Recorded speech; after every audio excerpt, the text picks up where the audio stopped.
In this video, I'll be 3D printing and painting up this set called Nostalgia Quest, which is a heavily inspired D&D themed campaign which you can find over on STLFlix. There's a whole host of miniatures to unpack, some terrain as well, and obviously a D&D adventure to go with it. So let's get cracking. Thanks so much to STLFlix for sponsoring this video. So when STLFlix reached out to me and asked, do I want to paint up their latest bundle? I had a look and I was immediately hooked. It's obviously heavily inspired by Stranger Things, and that's pretty damn awesome. With this set, you get a whole host of different things. So first up, the bits that you get with it, you get all sorts of different bundles included with Nostalgia Quest. Most importantly, you get the rulebook and the adventure that goes with this. That way you can do stuff with your minis. It's really nicely presented. You can download a PDF for this and basically play through the adventure, get your friends round to play with your new minis. Then of course you get all of the miniatures to go with this. Now one thing that I really like about this is they come in a whole range of different formats. So they're all prepared in your supported and your unsupported. So depending how you want to do it, you've got the different choice of that. If you want to go off and support them yourself, you can do.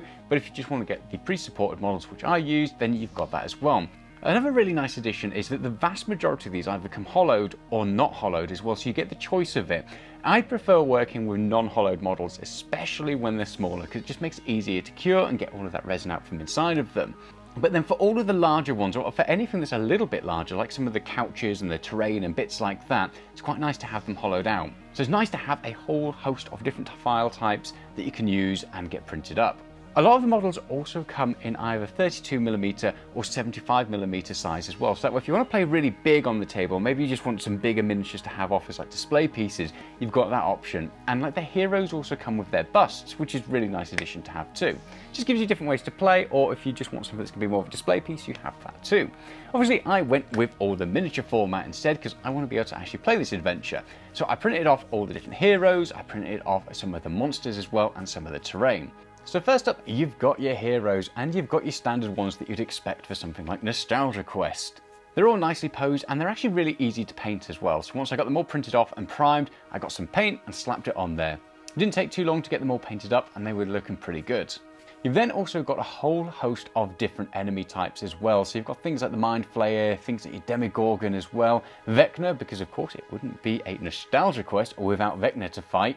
And then you've got these weird little bat creatures, the Cloakers. Now, these things are just weird. They're like these mutant bat type creatures with some tentacles and this brain thing on the back of them. I really like these. These are pretty cool. So for all of the monsters, and I've got this big beastie that I printed off as well, grabbed my airbrush and I gave it a couple of different coats of red, and this really helped to make it pop. There's enough detail on there that just a small bit of paint and a couple of different shades will make them pop once you get them onto the game table. You've also got Mind Flayers as well, because of course it wouldn't be a D&D adventure without some Mind Flayers. And for this one, I just did a couple of coats of purple on it through my airbrush. And once again, that just helped the detail to pop on there. So I got all the heroes printed off and painted up, and then I got all the enemies printed off and painted up as well. Then it was onto the terrain. There's a whole host of different things to unpack here. So there's two different packs within Nostalgia Quest. There's the Underdark pack, which is basically all of your slimy, egg-type creature things, different portals as well that you can print off. And again, you can really mix things up, which is quite nice. And then you've got probably the most interesting thing, which is the Basement pack. Now within the Basement pack, you've got everything like your walls, you've got your floor, you've got your couch, there's bookshelves, there's a big gaming table, there's loads of little chairs, there's just loads and loads of props you can do just to kit out this basement. So I printed things like the walls off on an FDM printer, and then all the props and everything else were on my resin printer. And again, the good thing about this is because they come either supported or unsupported, you can put them onto something like an FDM printer without having to mess around with it too much. So things like the walls or the bigger pieces of terrain, you can print those off on an FDM printer and not worry about using loads of resin. I got all of the terrain pieces printed off, I then got them primed, and then I got them all painted up. And at this point, things were looking great fun. And then it was time to put it all together, and here it is.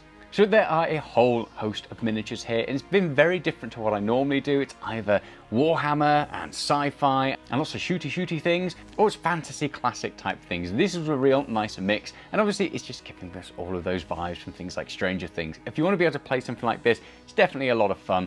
And if you want to find out more, head on over to STLFlix. They do commercial licenses and they also do personal licenses as well. So there's a whole host of different things there depending on what type of creator you are. If you're looking for your next campaign, or if you just want something fun to paint up, there's bits over there. Or if you're looking for something that you want to be able to sell on your Etsy store or your eBay store or something like that, then there are a whole host of different models over there as well that are worthwhile checking out. So I hope you've enjoyed that video. I had a lot of fun painting these up. Now I need to get everyone around a table so I can actually play with these and just enjoy the quest. So thanks for watching. Make sure you hit that like and subscribe button. Come along for some more content in the future. I'll see you soon. Bye.